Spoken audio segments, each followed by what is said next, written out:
Kamala's 180 on the border wall is the latest idea she stole from Trump.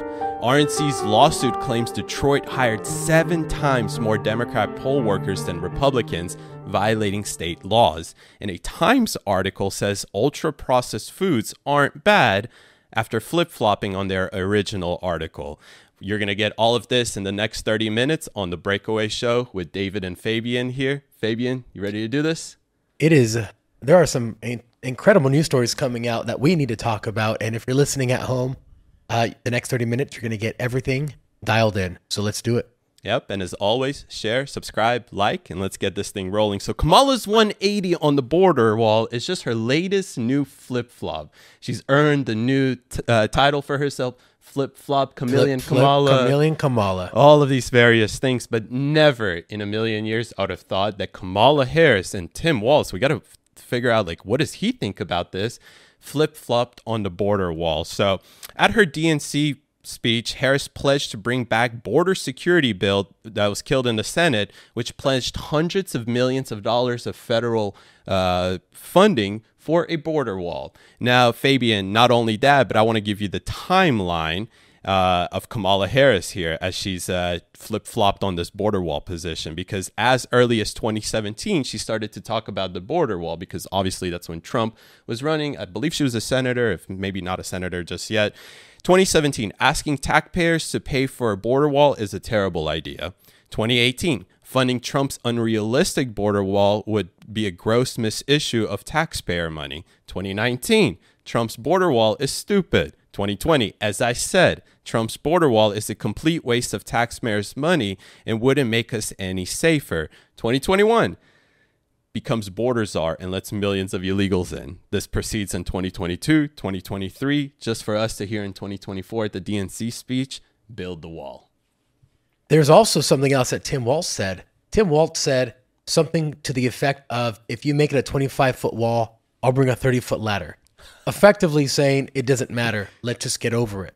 So the flip-flopping has reached a new level. She's also not only flip-flopping, she's also copying Donald Trump's every single policy, because apparently she can't make her own that aren't socialist-based, like price gouging and other things that she said. So I don't understand what they think this is going to do, because if you're saying we need to be equitable and give justice for everyone and let everyone in the border, but now we want to build a wall with only a few $100 million, which clearly is not going to cover the entirety of what needs to be built, then what exactly is she trying to do? Who is she appealing to? And who is she okay with losing because of this wall issue?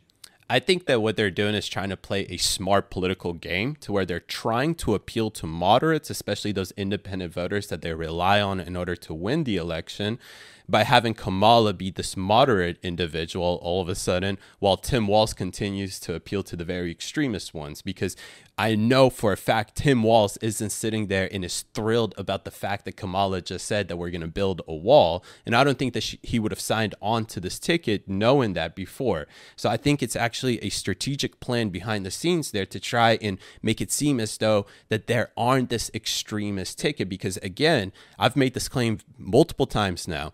When you have Trump and Vance as a ticket and you have Tim Walz and Kamala Harris as a ticket, the more moderate ticket is 100% Trump and Vance. The Kamala Harris, Tim Walz, they're the ones that have been appealing to the extremist ones, disenfranchising the center left away from them. So I think it's just a smart plan, honestly. Going back to Tim Walz, I don't think the party cares about what he thinks, because we just had a president that, well, we have a president in office that had a soft coup performed on him in Joe Biden. And all of a sudden, everything went from we love Biden, he's not going to drop out, and now no one is talking about Joe Biden. He disappeared. Then he issued a letter saying he was not going to run again, and we didn't see him for a while. And then, to add insult to injury, they had him speak on the first night of the Democratic National Convention to get him out of the way. You don't see any signs of Joe Biden. You don't see anything. No one is talking about him. So Tim Walz comes in here. I don't think they give a crap what he says or what he wants. He's either going to be on it or he's going to have his reputation destroyed if he talks out too much against them. That's how I feel things are happening behind the scenes. Now, I also think about another thing here. So another angle. Kamala Harris and Democrats know that they're literally copying Donald Trump's policies? Is it because they're suddenly very popular? And is the messaging that they're putting forward is that we will give you Trump's very popular policies just without Trump and without the Republican Party? I don't really buy it. I think that they're really trying to manipulate these independent voters. They're trying to, they again solidify the very far left base here by putting Tim Walz on the ticket. And now they're gradually trying to appeal more and more to moderates, which is very strategic, I have to say. But the question that I have, are they this stupid? Are independent voters this stupid to sit there and to think that that Kamala Harris is also all of a sudden a moderate? Her administration hasn't. Okay, I have to give it. Biden has done a good amount of stuff that has been moderate, but Kamala Harris doesn't support that stuff. He doesn't support his stance on Israel. Doesn't support even trying to do anything with illegal immigration, but all of a sudden supports a border wall. It's something funky.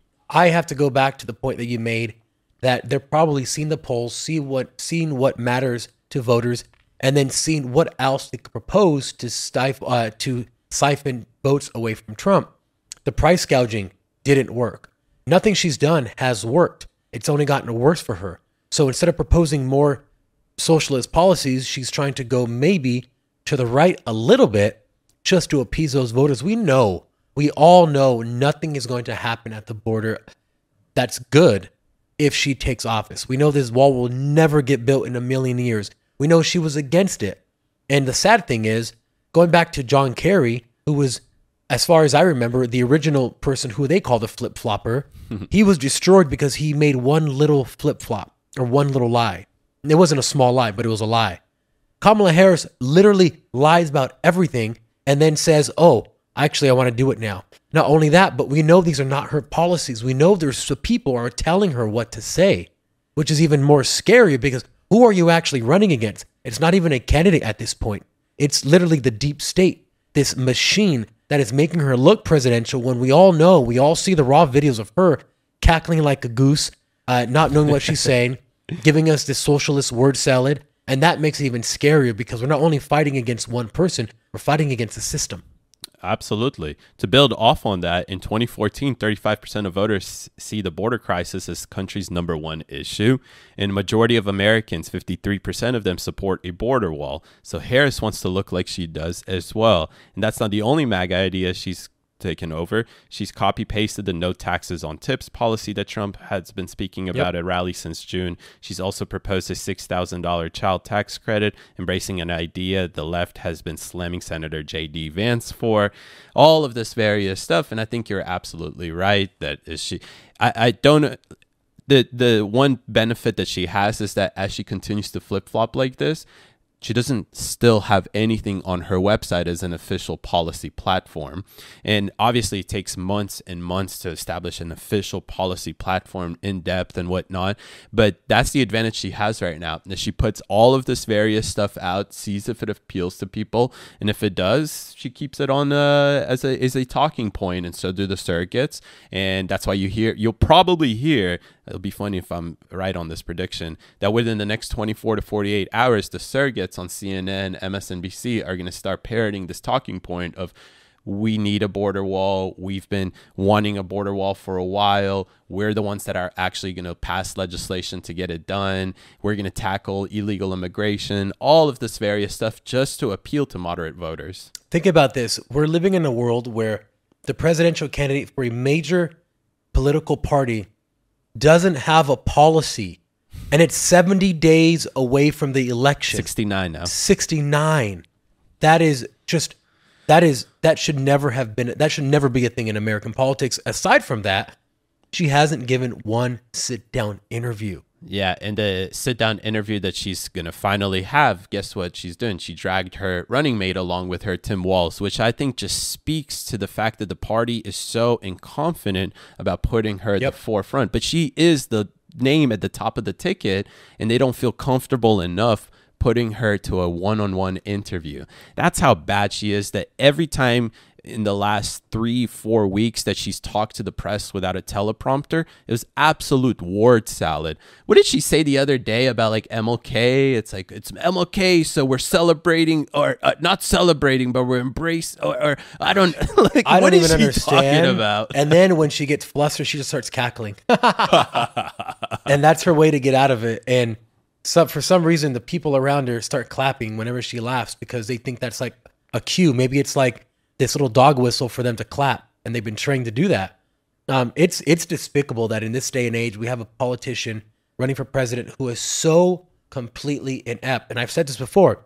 I thought George W. Bush was as dumb as we could get. I've been proven completely wrong, and I apologize to myself for thinking it couldn't get any worse, because it has, and it will continue to get worse until something changes.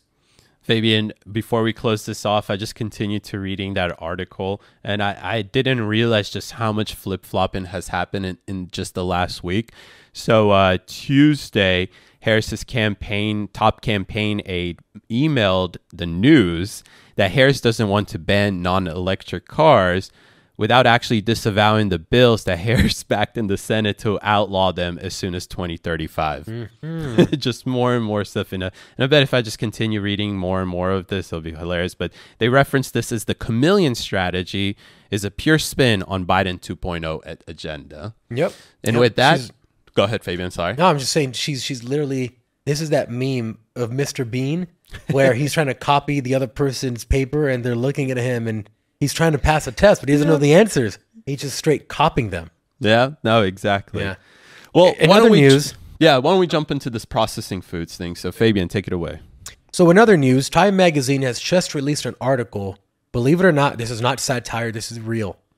Labeled, "What if ultra processed foods aren't as bad as you think?" And this just came out a few days ago. Okay, Time Magazine is telling you the ultra processed foods aren't as bad as you think, which is interesting because in January 9th of 2023, not even that long ago. They have an article from Time Magazine labeled "Why Ultra Processed Foods Are So Bad for You." I can't make this up. They are literally doing the same thing Kamala's doing. The exact same thing, saying one thing and then saying something completely different. And a lot of people have weighed in on this, including James Lindsay, including RFK, including a lot of other big names, because of the ridiculousness of it.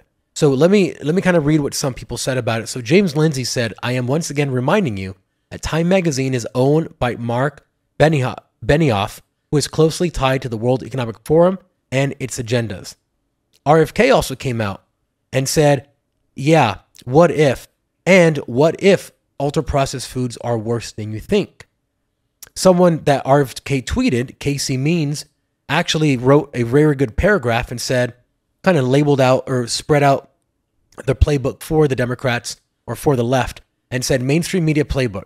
When the culture seems to be turning towards health, rapidly spin up a BS article like this one that was published in Time.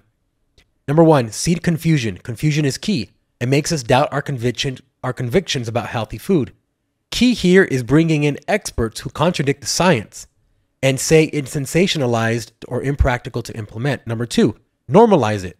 Let's talk about how nearly 80% of calories come from ultra-processed foods, so it can't be that bad. Ignore the 50% of children that have a chronic disease now. Use a meaningless anecdote like the author of the article eats 80% processed food and is feeling just fine. And number three, distract and shut down discourse by bringing in social justice is my favorite. Focus intensely on social justice issues and question of food access rather than science. What would people possibly eat if we change the food system towards real food?" So it's actually pretty incredible, because it reminded me, and I pulled this up, of that commercial, or it was an advertisement for Camels. And it says, "More doctors smoke Camels than any other cigarettes." And this is an article. Because as you know, a cigarette a day keeps the doctor away. Keep the doctor away. That's actually really interesting. Fabian, you mentioned something about what James Lindsay first referenced, is that the Times Magazine is owned by who? His name is Bernie. Let me find him. Mark Benioff. And he's associated with the World Economic Forum. He has close ties to the World Economic Forum and its agendas. What interest may the World Economic Forum have to ensure that our society is enriched with these processed foods and are bought into the narrative that these processed foods are actually good for you? Yeah, well, their agenda is to make us all eat bugs, because apparently eating meat is causing climate change, and we as humans and cows are part of the problem. Cow farts, the methane in the air, they say. We have to stop cows from farting. Bill Gates is now, one of Bill Gates' companies is trying to figure out how to stop cows from farting. Imagine that.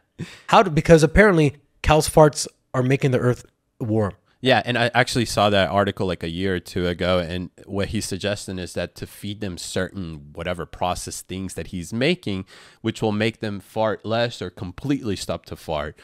They'll go for cows first, then they'll go to other livestock, and then they'll finally get to pets at your house, like your dog, and then it'll be you, because guess what? You produce methane. Who wants to stop farting? Just take this pill from Bill Gates' company. One pill a day will keep the farts away. I don't know if it'll help your diarrhea or your gut health, but Bill Gates will make money off it. It's crazy, man. Seriously, like I just remember him proposing that in the first place, and I was like, okay, well, if he's gonna want to eliminate that and he's not successful, then he'll say, well, we need to remove cows completely off the face of Earth, and we don't need to, because you don't need to eat meat. Look at this, whatever meat, meatless, whatever protein fake stuff that they made, and then they'll go for again the pets, and then after the pets they'll say, hey, too many humans on this Earth. You guys are causing too much methane. We can stop you guys from farting, so. Why don't we just destroy you guys? Yeah, well, this is a play. I think I put my tinfoil hat on. That's great. We should put the rodent hats on with the tinfoil in them. Yes. But this is a play, I think, to buy big agra in conjunction with the World Economic Forum and the globalists who want to control the food supply. We know that big agra owns something like 80-something% of all the food supply or food manufacturing in the country, which I think is disastrous and should be broken up. I think it's one of the worst things. They're shutting down farmers, local farmers, small farmers. They're slaughtering thousands of cows, millions of cows, millions of chickens, all under the guise of it's going to be better for the people because there's something wrong with your farm. They're trying to make farmers register. They're trying to make people register if they're raising animals. They're trying to make people register or not be able to sell raw milk. It's a complete control of the food supply. It's crazy. I had no idea. Like, I didn't know this about raw milk, that apparently the only way that you can buy raw milk, at least in my state, and it seems like a majority of states, is by signing some consent form saying that this isn't for you, for human consumption. This is for animals like livestock and, cats and whatnot. Yep. And I wonder why. Why didn't they make it so hard in order for you to get such, I guess, beneficial things for you as a human, yet make it so easy for you to get a $2 burger from McDonald's, which I actually just learned the patty in the burger, when they pulled the DNA from it, it showed them about 1,000 to up to 10,000 cows, different cows, making up this one single patty inside the McDonald's whatever burger. Yep. Okay, as you were speaking about that, you said, why are they banning it? And I was thinking about the process of getting raw milk to someone. It comes from the cow. They put it in a bottle and they sell it. That is the entire process. When you introduce pasteurization and all these other things, then there's more processes, and the more processes, the more money each step of that process makes. And if you can control the step of that process, then that's an entire business. So it's the simplest way. You go from the cow, you put it, and you sell it. No one can make money off that. Think about how many steps an ultra-processed McDonald's hamburger goes through. Probably thousands of steps to get all the ingredients to get to the actual McDonald's, and then fry it or however they make it in a microwave and then give it to you. That's an entire industry right there. Seems like the Bitcoin of cows, right? Yeah. They're like, what the hell? How are you going to take us out of the picture? Yep. How are you not going to allow the federal government to be able to earn some money off of this? Yeah, I think There's no money to be made. You don't need to have any pasteurization process vats and put the milk in or send it somewhere to get done, and then get a stamp saying that this is certified to be pasteurized milk from the government. And to do that, you have to pay probably a fee for a license, and you have to pay a fine if you don't do it. Like, there's all this money in that process. You know what I'm actually really open-minded to is sitting there and listening to people explain to me why certain ingredients or very popular ingredients and just basic things like cereal are actually unhealthy to us, like these red dyes, blue dyes. And I don't think that that's really necessarily a conspiracy theory or somehow puts you in the same place as like anti-vax people and whatnot. I think that in reality, when you look at American products and then you look at European products and you see that the European products don't allow, I think like 70% of the ingredients that we have just in cereal, should lead people to make some certain assumptions. Now, I'm not one of these people that thinks that GMOs are bad, so I guess that conflicts me with processed foods. And I also just always think about this with 7-8 billion, I think it's more than 8 billion now people on Earth. How are you going to actually feed these people if it's not through genetically modified, foods and whatnot? Let's go back into a little bit more of the political realm. Even though processed foods, as you guys saw, we just talked about it very much from a political angle. So the RNC lawsuit claims that Detroit hired 7 times more Democrat poll workers than Republicans, which violates state laws and I even believe federal laws. But the RNC accuses Detroit Election Commission of a completely unacceptable breach of public trust. The city of Detroit hired about 2,300 Democrat poll workers. And you want to guess? Well, 7 times less. 300 Republican election inspectors for the state's 2024 primary election. Now, the lawsuit filed with the RNC, Michigan GOP, and chairs of other counties in Detroit said that this violates state law and moreover has a legal duty to appoint an equal number of GOP and Democrat poll workers before the November election.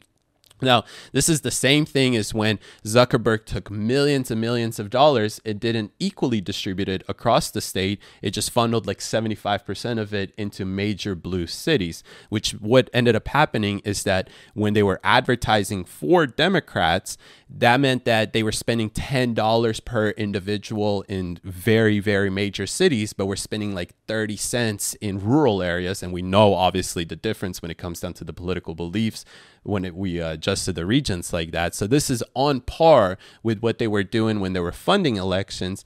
Now they want to ensure that there's not as many as many Republican poll watchers as Democrat poll watchers. So, one thing I have to say is, Democrats, what are you so fucking scared of in an election that you can't allow a regular election to happen? You have to meddle in every single aspect of the election. RFK was just sued to make him stay on the ballot in a state that he dropped out of already. He clearly dropped out. First, they sued to not let him on. Now the Democrats sued him to keep him on the ballot. I didn't even think about that. This is just sheer insanity. Like, every single thing the Democrats do is made to affect an election in the wrong way, using these nefarious ways. I don't want to say the word steal because we might get banned, but I already said it, so the cat's out of the bag. Like, if your policies are so damn good, let the people vote and see who wins. Like, this is just stupid. Remember, nobody was stealing the election. They were just fortifying the election. Fortifying it. I like that word. Yeah, in the name of democracy, right? In the name of democracy. But Fabian, do you remember this was like the day after the election in 2020. They were counting ballots in somewhere like Detroit or Philadelphia, and they poured a cardboard over the window. So nobody, the poll watchers weren't able to see it. Obviously, the media wasn't able to continue seeing what's going on behind the scenes. But again, man, one thing I have to say is that thankfully this time it seems like we have some capable people inside the RNC to do all of this and to bring these lawsuits like we're seeing in Detroit before the damn election. Because in 2020, they waited till after the election. Majority of states already had their elections by the time that the RNC realized, oh my God, we may need to sue these mail-in ballots because they're coming 8 days after the election already finished, right? All of this was happening after the election in 2020. I'm very, very happy that I'm seeing news like this come out before the election. Absolutely. And I know Turning Point has made it a mission. I believe the number is they want to hire 100 or have 100,000 volunteers or hired people. I'm not sure exactly They what. already exceeded that. They're at 150,000 volunteers. They were able to gather 150,000 volunteers the first week after putting that announcement out. Wow. Yeah. There's Imagine a lot. that. I know. Imagine that. It's very effective this time, and I'm very, very happy to see this. But one more thing that I wanted to just add to the whole story here is that all of this is happening in Detroit with the tremendous amount of more Democrat poll watchers than Republicans. This is coming out at the same time as we're learning that states across the country keep finding thousands of foreign nationals on state voter rolls and purging them. Fabian, you read something to me about Texas the other day, right? Yeah, Texas just purged 1 million voters from its voter rolls. How many? 1 million. 1 million? That is a ton. And hold of up, people. Texas, isn't that near a big crisis right now? I think there's something at the south, in the southern part of Texas, that may be interesting to a lot of people right now. Something called the border. The border, right? And it's kind of open, and people are coming into various states, and suddenly they find themselves on voter rolls and trying to vote, right? I believe in Ohio recently you learned like 36 people have been officially indicted on voting, not being a citizen. Yep. or living in Ohio, right? So all of this is happening as we're learning that various, major cities aren't hiring enough poll watchers. And also Florida, Ron DeSantis, amazing man, amazing governor. Yep. He just passed a law saying if you are caught with more than one ballot in your hand, it's I believe $30,000 fine and up to, I think, 5 years in prison. So he basically is saying, if you want a ballot harvest, you can, but if we catch you, these are the ramifications. And I think that's an incredible thing to do. It is. And I know how Democrats would have approached this. They would have said that if they find you trying to do this, then they'll give you an affordable house. There you go. Pay your down payment and give you $30,000 actually, right? Or give you more ballots to go walk in and drop off. Right. And then they'll say, well, we're deterring the problem from happening. I applied that obviously to immigration there, but that's a democratic way. It is the democratic way. So baby, smash that like button, subscribe, share this with all of your friends, and tune back in for another great episode with David and Fabian.